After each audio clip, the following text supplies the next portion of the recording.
Hello there guys, welcome back to the channel and to another video. Thanks for tuning in and let's see where today's video takes us. Oh well, what's it? We are talking about stress and anxiety.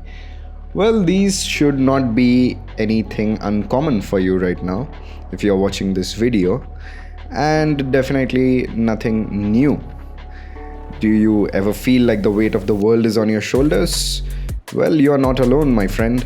Stress and anxiety affect millions of people every day.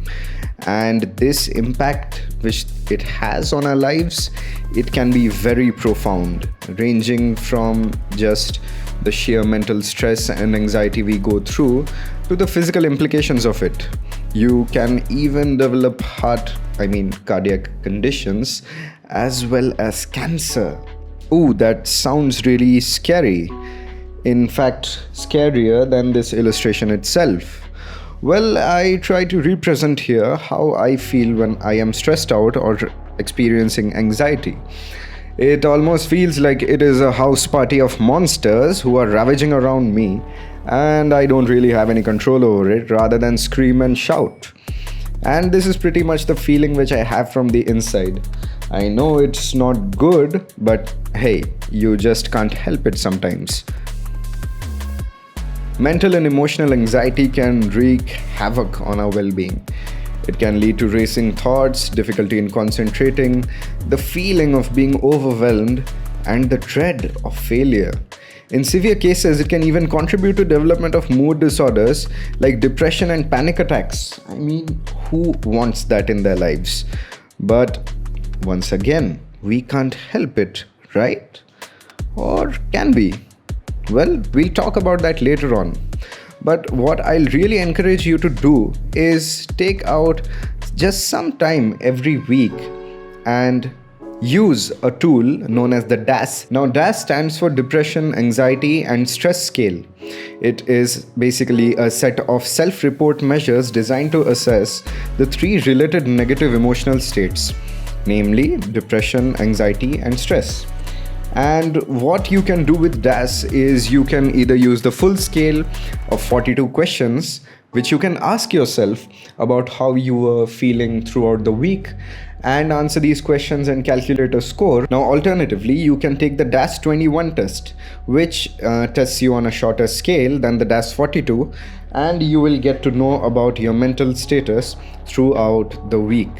Now, obviously, this is only a self-report scale and you should not take it at complete value as a clinical diagnosis. You should definitely go for clinical diagnosis and help whenever needed. Now, why am I saying this in between the video and not at the end? Because, well, I do know that many people don't stick around till the end of the video, and hey, you should always pass on the information, the good piece of information that you have, to others who might need it. So I will really encourage you to take care of your mental health and take the DASS 21 test at least weekly so that you can assess your own mental state. Now, coming back to the video topic about stress and anxiety.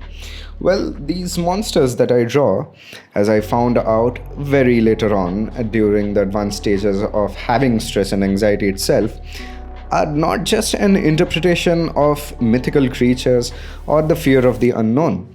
It is more so an exhaust for my stress and anxiety. Now, people handle stress and anxiety very differently. If you ask someone, how do you handle stress at work? They might answer by saying, okay, I go to my house, I watch movies, I read books, and that just helps me concentrate on things which are different from my workplace related things, and it helps me combat stress and anxiety. But on the other hand, you might find people saying that they love spending time with their loved ones, or they just love going out into the nature during the weekends. Well, what do artists do? Well, you have the greatest weapon in your hands, my friend. Creativity is your best friend in times of stress, in times of anxiety. Because when you are letting those creative juices flow, what you are basically doing is you are exercising your mind. Now, this can range from anything to scribbling Mickey Mouse on the back of your notepad to making some rather gruesome monsters and doodling around. As you might already know from the previous video, I did have to sunset a personal project of mine. And it feels very bad when you're not really able to complete your goals. But wait, I said before in this video, right? Is this all under your control? Well, sure it is. Because the effects of stress, as negative as they are to a very great extent controllable, reversible. In fact, you can detox not only your physical self but your mental self by taking steps and measures which reduce your stress and prevent it from coming back. Now, as I said, for all the creative people out there, use your creative talents as an outlet for your stress. Draw monsters, draw cute things, draw whatever you like. You don't need to take additional stresses about your creativity here. In fact, what I will rather suggest is that you should draw whatever you feel like. You should make music as you feel like. You should dance as much as you want to whichever song you want. You should start humming to the favorite tunes you know. This is a short message from your friend Indelibius. I'll see you in the next one. Stay creative. Peace out. So yes, as much as this might not be so pleasing to look at, I know it is not pleasing. Well, but hey, this is what stress looked like to me. If you have some time, do let me know by doodling how stress looks like to you. See you all.